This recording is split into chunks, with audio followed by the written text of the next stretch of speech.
안녕하세요. 슬기로운 당뇨생활 야수입니다. 오늘은 일본식 돈가스를 먹고 혈당의 변화를 측정해 보겠습니다. 우리나라식 돈가스는 돈가스가 얇잖아요. 얇고 좀 넓은 편인데 일본식 돈가스는 좀 두껍잖아요. 홍익 돈가스 같은 데 가면 거기도 등심 뭐 이런 건 좀 두껍긴 하더라고요. 근데 이 돈가스는 뭐 홍익 돈가스 이런 건 아니고요. 마녀가 동네 돈가스 집에서 뭐 1인분이라고 사왔다고 합니다. 무슨 돈가스를 파는데 소스 따로 이 단무지 따로 뭐 이렇게 해서 계산할 수 있나 봐요. 마녀가 사왔는데 이게 10,000원어치라고 하거든요. 아무튼 한번 먹어보겠습니다. 소스는 아주 조금만 찍어 먹어볼게요. 이만큼만. 두께가 좀 굵직하죠?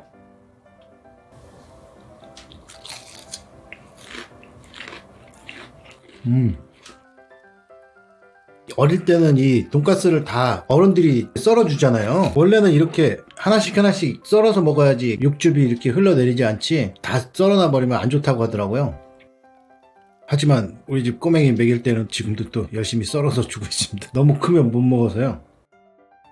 단무지까지 먹어볼까요? 아예 단무지는 안 먹으렵니다. 그냥 저건 데코레이션으로 보고 돈가스만 먹고 찍어보겠습니다. 맛있네요. 포크로 누르면 진짜 육즙이 쭉쭉 나오네. 돈가스 맛있는데요? 요즘은 당뇨 걸리고 나서 포만감을 주면서 혈당은 적당하게만 올라가는 그런 음식을 찾다 보니까 사실 그게 맨 고기더라고요. 그 소스 안 찍어 먹고 소스가 가미되지 않은 그런 고기. 돈가스 같은 건 이렇게 또 탄수화물이 감싸고 있잖아요. 그리고 기름도 많고. 그게 아니고 그냥 구워 먹는 고기 쪽으로는 상당히 괜찮은 것 같더라고요, 혈당이. 그래서 고기도 수육 같은 거 위주로 먹으면 혈당이 크게 오르지도 않고 엄청 좋더라고요. 근데 돈가스가 맛있긴 맛있어요. 당뇨 걸리고 나서 음식을 많이 먹을 수 있는 게 별로 없으니까. 근데 고기는 그나마 많이 먹어도 되더라고요. 그냥 수육 같은 고기로만 먹는다라고 하면 혈당 걱정 크게 안 해도 되겠더라고요. 그렇다고 뭐 사람이 정말 5인분, 6인분 먹을 수 있는 게 아니니까. 그래도 고기는 좀 안 먹고 먹긴 먹었거든요. 콜레스테롤은 조금 이제 좀 신경 안 쓰기로 하고 그렇게 했는데 그러다 보니까 이제 사람들이 제가 엄청 대식가로 알고 있고 고기 엄청 좋아하는 걸로 알고 있어요. 주변 사람들이. 그런데 당뇨 걸리기 전이나 이럴 때는 앞에 고기가 있을 때나 먹지 특별하게 고기를 찾아서 먹어본 적이 한 번도 없거든요. 그런데 이제 당뇨 걸리고 나서 자꾸 고기를 많이 먹다 보니까 남들한테 보여지는 모습은 고기 한 번 먹을 때 엄청 먹는 사람인데 본인 스스로는 그렇게 생각을 안 하고 있었던 거죠. 고기? 뭐 그냥 있으면 먹는 거지 뭐 라고 생각하고 있었는데 제가 좀 많이 먹긴 많이 먹었나 봐요. 근데 보면 고기는 소스가 가미가 되거나 뭐 이런 게 없으면 혈당이 오래 가긴 하지만 급격하게 막 올라가지는 않더라고요. 그러니까 고기는 이렇게 좀 드셔도 좋을 것 같아요. 근육을 유지하는데도 고기가 필요하고 하니까 당뇨 있으신 분들은 고기도 좀 많이 드시는 게 좋을 것 같아요. 진짜 저 소스 요만큼 찍어 먹어요.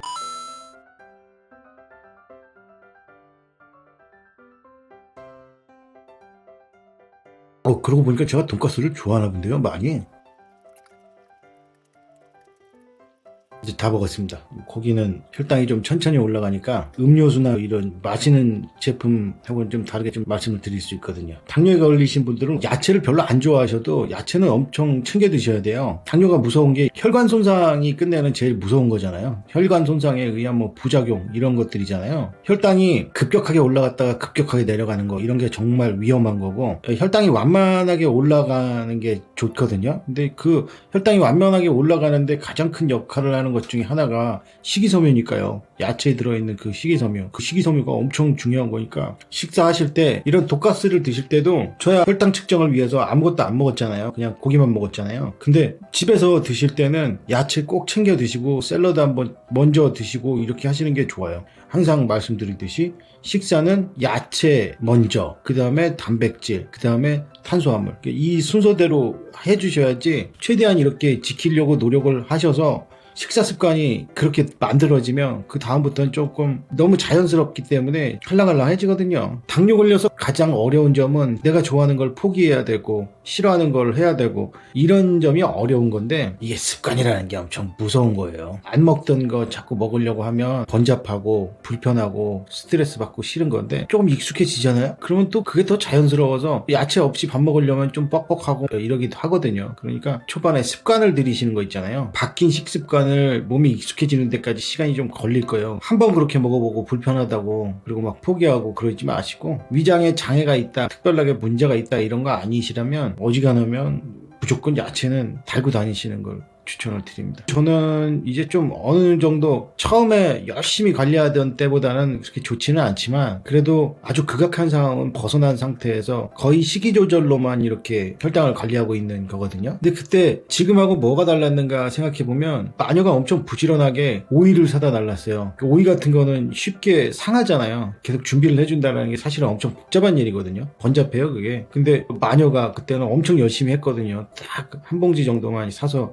떨어지지 않게 계속 사다 달랐거든요. 저도 그때는 오이를 엄청 먹었어요. 밥 먹기 전에 하나 먹고 뭐 할 때 먹고 자기 전에 또 먹고. 제일 만만한 게 오이였거든요. 그때 봤을 때는. 야채를 많이 드시는 게 되게 중요한 것 같아요. 하지만 야채도 엄청 중요한데 탄수화물보단 단백질이 낫다 이런 생각. 나이가 한 40이 넘어가면 운동을 하지 않는 이상은 근육이 계속 빠진다라고 해요. 운동량이 모자라서도 그렇지만 그냥 우리가 먹고 싶은 대로만 먹는다라고 하면 단백질 공급이 항상 모자라다고 해요. 단백질은 그렇게 흡수가 잘 되는 영양소가 아니라 가지고 몸에 필요한 만큼 단백질을 공급하려고 하면 꽤 많은 양을 먹어야 된다라고 들었어요. 고기가 아니더라도 콩을 드셔서 단백질을 보충하셔도 좋지만 고기 맛있잖아요. 그러니까 고기 드실 때 밥 드시지 마시고 그냥 고기만 딱 드시고 마세요. 그런 게 좋은 것 같은데요. 그렇습니다. 뭐 정답은 아니겠지만 저는 그렇게 관리를 해왔습니다. 오늘 마녀가 이거 한번 찍어보고 싶다고 해서 일본식 돈가스를 한번 먹어봤거든요. 혈당은 거머거머할 것 같은데요. 당뇨인에게 만만한 돈가스 혈당 한번 보시죠. 잘 먹었습니다.